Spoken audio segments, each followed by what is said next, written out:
नमस्कार। कभी सोचा है कि क्या कोई एक रात ऐसी हो सकती है जिसमें ब्रह्मांड की सारी ऊर्जा आध्यात्मिक तरक्की के लिए एकदम सही हो? आज हम बात करने वाले हैं महाशिवरात्रि के बारे में, जिसे शिव की महान रात्रि भी कहा जाता है, और जानेंगे इसके पीछे छिपे रहस्यों को। तो सबसे पहला सवाल तो यही उठता है कि क्या सच में कोई एक रात इतनी पावरफुल हो सकती है? अगर हम सदियों पुरानी परंपरा और ज्ञान को देखें तो इसका जवाब है हाँ, बिल्कुल। चलिए पता लगाते हैं कि ऐसा क्यों कहा जाता है। तो आखिर ऐसा क्या है इस रात में? क्या बात है जो इसे इतना खास बना देती है?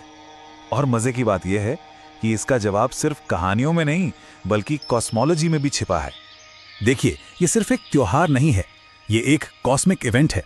ऐसा माना जाता है कि महाशिवरात्रि की रात ग्रहों की स्थिति कुछ इस तरह बनती है कि धरती पर एक खास तरह की नेचुरल एनर्जी ऊपर की ओर उठती है, और यही वो एनर्जी है जो ध्यान और दूसरी आध्यात्मिक प्रैक्टिसेस के असर को कई गुना बढ़ा देती है।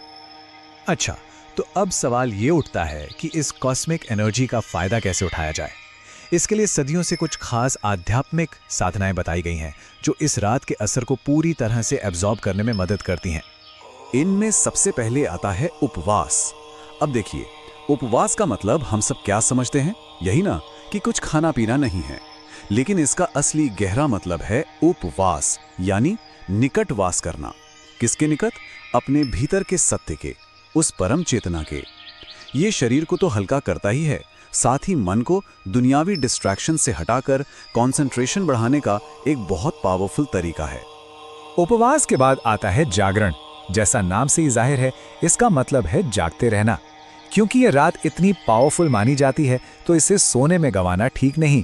इसके बजाय पूरी रात ध्यान, मंत्र जाप और सेल्फ रिफ्लेक्शन में बिताने की सलाह दी जाती है। और इस जागरण में होता क्या है? सोचिए, पूरी रात माहौल ओम नमः शिवाय के मंत्र से गूंज रहा है। लोग भजन गा रहे हैं, ध्यान कर रहे हैं। इससे ना एक कलेक्टिव एनर्जी बनती है जो हर किसी को स्पिरिचुअली अपलिफ्ट करने में मदद करती है।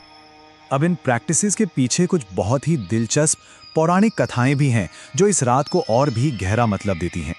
ये कहानियां हमें इस त्योहार के दिल तक ले जाती हैं। इसमें दो कहानियां सबसे मुख्य हैं।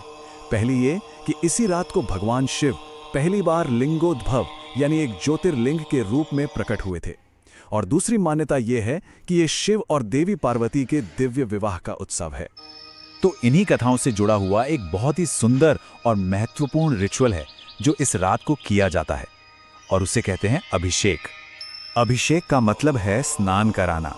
कहते हैं कि शिव अभिषेक प्रिय हैं, यानी उन्हें अभिषेक बहुत पसंद है।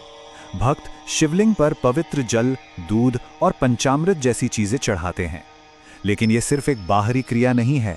हर एक चीज जो चढ़ाई जाती है वो समर्पण, भीतरी शुद्धि और आभार का प्रतीक है। अब एक और इंटरेस्टिंग बात पर आते हैं। देखिए, स्पिरिचुअल पॉइंट ऑफ व्यू से ना हर दिन या हर रात एक जैसी नहीं होती।